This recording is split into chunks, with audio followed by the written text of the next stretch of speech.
live. Namaste, good evening, everyone. Yesterday we had a taste of meditation and sadhaka, how an experience of a sadhaka takes her all the way to the Himalayas.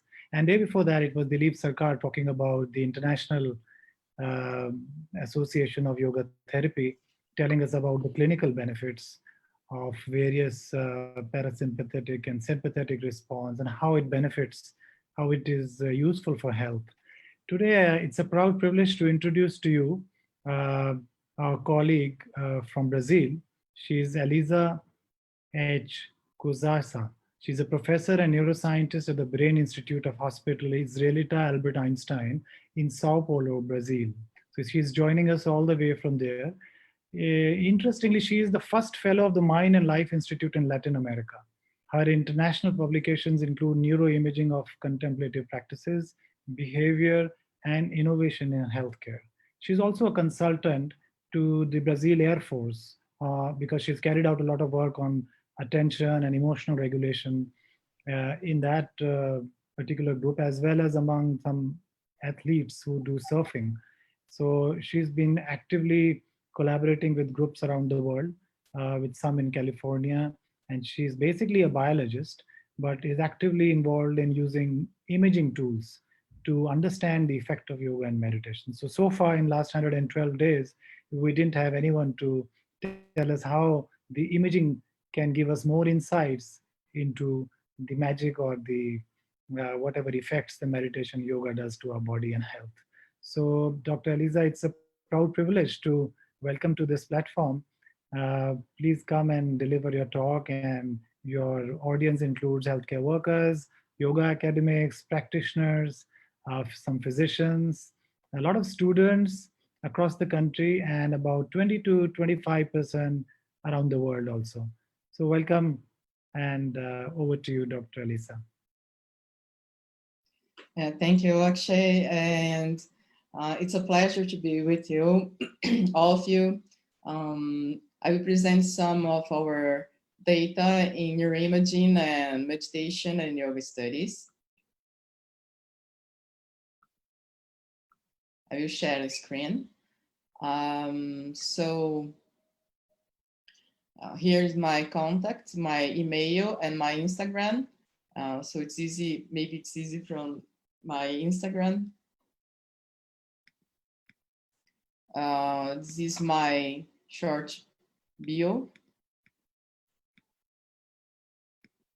And I will start with this attention and inhibition experiments. I will show you some of our fMRI paradigms.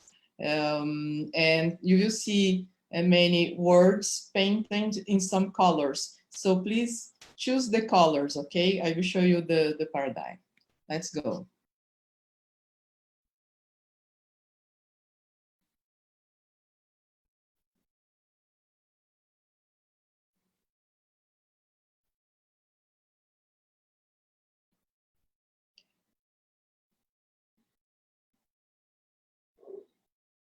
The words are in Portuguese, but in some cases you have some incongruence between the word and the color. For example, the word red painted in blue, and you have to choose the blue, you know. So this is an attention and inhibition control paradigm called Stroop word color task. It's a classical attention and inhibition test. And so we used this test in this publication many years ago. In 2012, we published it in Neuro-imaging. Meditation training increases brain efficiency in an attention task. That was that task, you know. And we were very happy because it was our first publication about meditation, and Neuro-imaging is probably the best journal in the field. And our paper was the most downloaded for almost 4 months. I will show you the results. We compared people who have been meditating for at least 3 years to people who has not the experience of meditation. So we compared the regular meditators with 3 years of practice, at least 3 years of practice, with people who do not have this experience. So non-meditators, people who have not been practicing meditation, had to activate all these brain regions in red more than the meditators group, which means that non-meditators had to use more the brain, to use more resources of the brain to have the same performance of meditators, which means that meditation training increases brain efficiency in attention task. The group of meditators had to activate less the brain to have the same results of the non-meditators group. This is the non-meditators group.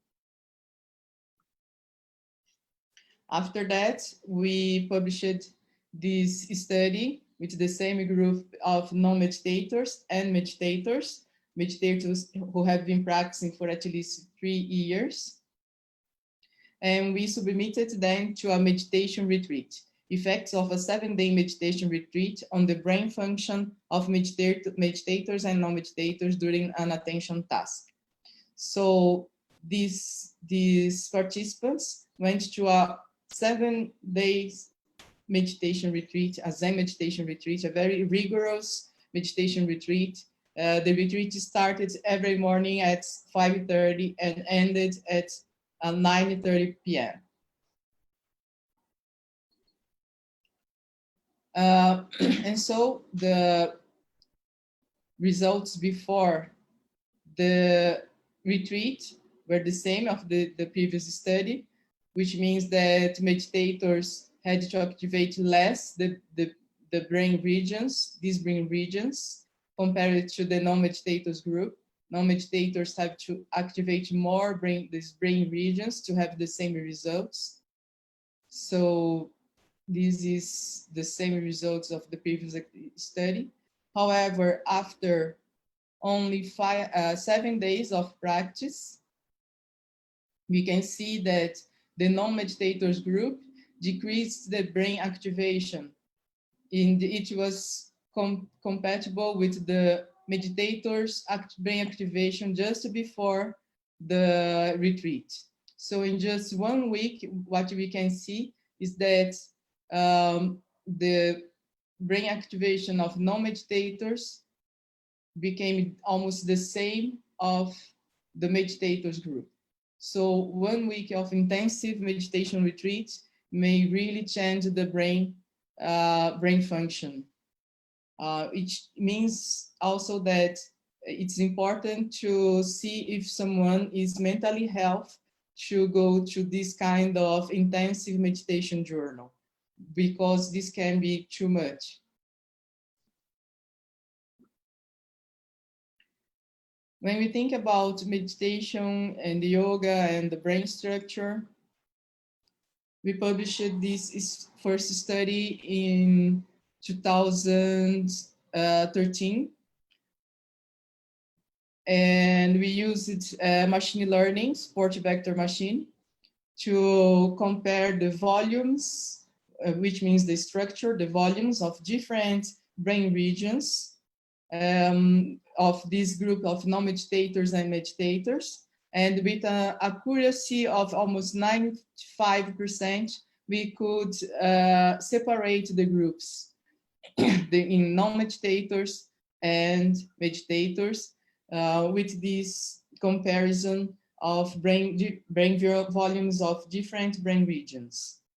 It's important to note that all non-meditators were correctly allocated in the non-meditators group.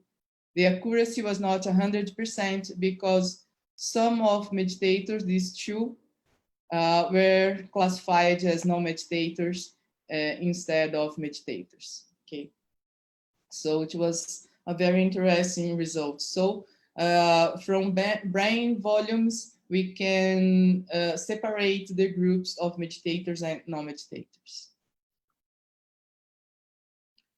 Some 2 years ago, we published this study in collaboration with Dr. Sarah Lazar It was one of my PhD students' thesis. So greater cortical thickness in elderly female yoga practitioners, a cross-sectional study. In this study, we compared a group of women who have been practicing yoga for at least 8 years with a group of women who have not this practice. The group of both are elders, which means 60 years plus. And something that I would like to highlight that is that the two groups were very well paired, including the years of education. We know that education is some of the best things to protect the brain cognition. And all of them had at least 14 years of education, which means an university degree. And after pairing the groups, we were very good surprised seeing that the group of yoga practitioners have these brain regions thicker than the other group. So we can see that the yoga practitioners have brain regions related to attention and working memory thicker than the group of non-practitioners. This study was received comments and from the media from different parts of the world, including United States, Europe, and Russia. And we went to the World Economic Forum page.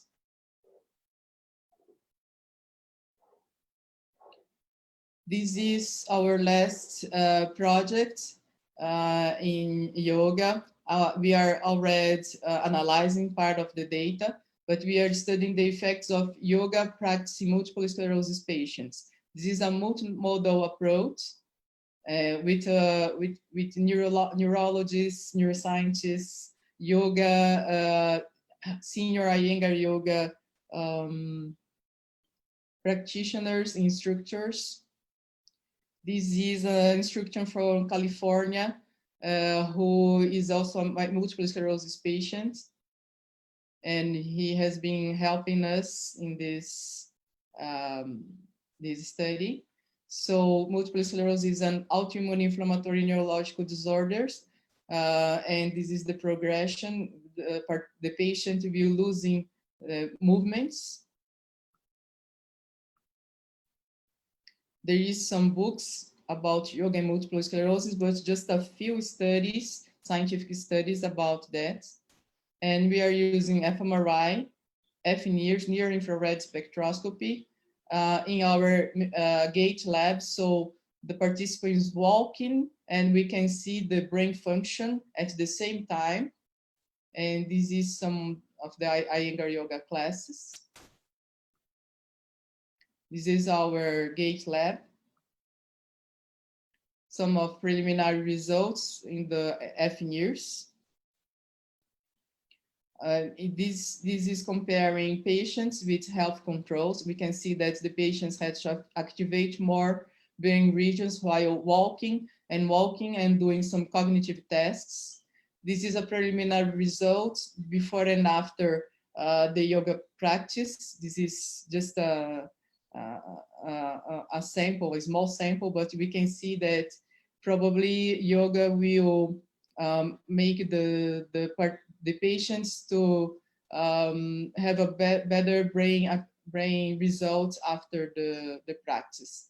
This small sample, the yoga practitioners has to activate less brain regions to do the same tasks, walking and doing a cognitive task. Some of the participants reports after the yoga, it was severe. I really couldn't sleep without pills. I got balance improvements. I'm able to sleep. I stopped taking pills. This is after the yoga practice. I felt a full reconnection with my body. It was very, very good. Yes, I intend to keep practicing. I even intend to become a teacher. Yeah, so we are very happy to see these qualitative reports from the patients who underwent the yoga intervention, the Iyengar yoga intervention. Thank you. Thank you, Dr. Elisa, for a very informative though concise talk. We have some colleagues who just joined in, and I think while they are settling down, I have a few questions. Would you like to take a few? Yes, yes. More importantly, about the paper that you showed you published in Frontiers in Human Neuroscience, 7-day meditator and non-meditator difference, as Yes. the difference between the two closed by. What was the y-axis that you showed? Uh, there was a x-axis and the y-axis. There was a. I was trying to understand the graph. So the bottom histogram, uh, that from the upper histogram it went down to bottom histogram. So I was wondering what the bottom histogram referred to. Is it like what was that? Oh, Yeah. all the histograms are about the brain regions that we can see in the right part of the picture, okay? Okay. So there are 4 clusters of brain regions, Mm. and so we have 1, 2, 3, and 4 clusters. So we can see the same pattern, you know. After 1 week of practice, the non-meditators group had a decrease in brain activation, and so their activation became almost the same of the meditators group just before beginning the retreat. So it looks like 1 week of intensive meditation practice may really change the brain function. That's why we we recommend someone who is naive to meditation practice to to to practice before, you know, before going to an intensive retreat. To have some 1 month, 2 months, 3 months practice before going to the intensive retreat, because it can be too much if you are totally naive. Correct. In our case, because it's an experience, it's an experiment, we had neuropsychologists, neuropsychiatrists with us to, how can I say, to give support and to select the participants. But if someone decides to go by himself or herself to a meditation retreat, I believe that it's important to check if you don't have some kind of mental disease, active mental disease, or some history in the family of mental disease, because the training is really intensive. So these were pre and post effects of meditation. So was there Yeah. a group for sham meditation? Is it possible to have a control group? Yes, we think about that, you know, but I never see a Shan meditation group, you know, that the participants can believe that they are practicing meditation, and especially nowadays because there are so many news about meditation. So it's difficult uh, to tell a group of people, oh, you are meditating, but they are not. Yeah. And what Yeah. kind of meditation And was it? Yeah, please go ahead.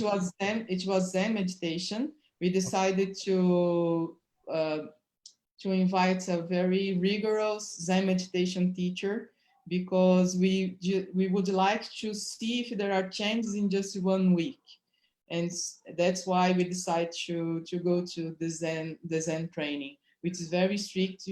So as I said, it started 5:30 in the morning, and the training was the whole day until 9:30 p.m. Got it. I'm joined by one of our radiology friend, Chirag, Dr. Chirag. May I invite you, Chirag, if you have, although he was trying to log into Facebook and he had some trouble. Okay. So I invited him to come join right now. I, Yes, I yes. think I think he just joined halfway. I don't know if he wants to ask anything. He does a lot of neuroimaging. Yeah, Great. hi. Do you want to ask, Chirag? Yeah, not say hi. So Hi. actually, I missed out on the initial part of the lecture, but towards the end, I could see and the obviously the discussion I was listening to. So I just want to know what role does neuroimaging play in kind of validating and objectifying the changes occurring in the brain? So is it like you image prior to your sessions and following the session, or maybe a couple of weeks later? And what I saw the changes that are happening, but then is there a clinical correlate to that? Are you doing some kind of biomarkers to Oh, quantify? yes. For example, in the multiple sclerosis study, we have all the neuropsychological battery, to evaluate the cognition. So we are trying to compare the neuropsychological tests with the neuroimaging results. We have subconnectivity data related to prefrontal cortex and some cerebellum regions related to cognition. And the paper is almost finished, but we can see some difference, for example, between health participants and multiple sclerosis patients. Even these multiple sclerosis patients are in the beginning of the disease. We don't Mhm. have any participants, any patient who is in a severe condition. We have some with some difficulties to walk, but not so severe, because we need them to walk in the gait lab. Okay, And okay. We what do also have immunological results. We have some difference in lymphocyte B, um, but we are um, doing new analysis in the immunological tests. Right. And for the connectivity analysis, do you do the resting state functional MRI or the Yes, decision? The rest resting state. rest state function MRI. Yeah, but Okay. we are also thinking about doing the connectivity analysis during some tasks, such as the Stroop word color and the NBAC.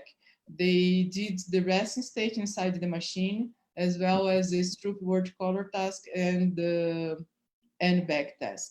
So maybe we will also study the connectivity during the tasks. Okay. Okay. Thank you. Thank As you. a follow-up to what Chirag asked, uh, these changes that you got from the meditators when you compare to non-meditators, were they specific to any gender, male, female, or age, or The, the groups were paired according to their age and level of education. So and we didn't have a sample which allowed us to compare genders and other things. Yeah. great? We also have a couple of more fellow colleagues. I can see a name, Sandeep. If you have any question, you can ask. While I can read out one, Rita Isaac from our Facebook saying, wonderful initiative taken to explore and authenticate the knowledge of yoga and meditation. Very informative session. Thank you, ma'am. So that's our Facebook Thank, viewer uh, thank you so much. complimenting you. Yeah.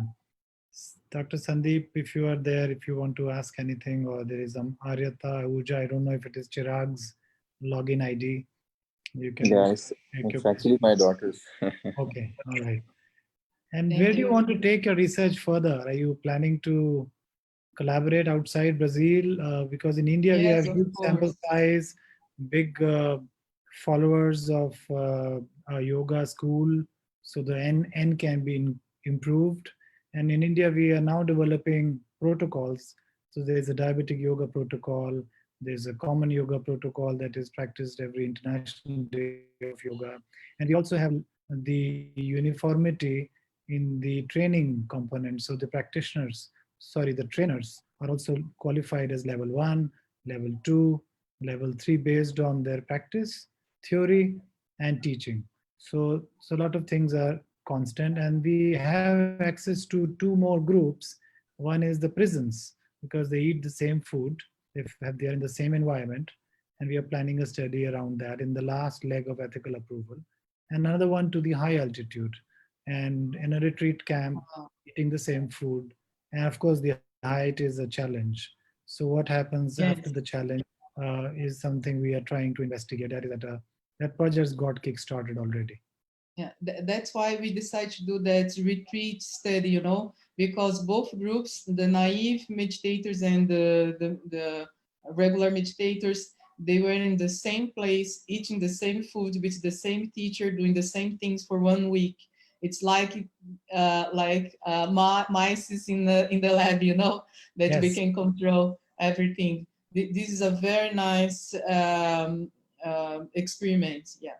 Yeah, and same is true for prisons. The prisons where there are Oh, convicts and people who are jailed, they eat the same food, yeah. and they also have the same time to sleep and to wake up, have the same kind of food, more or less.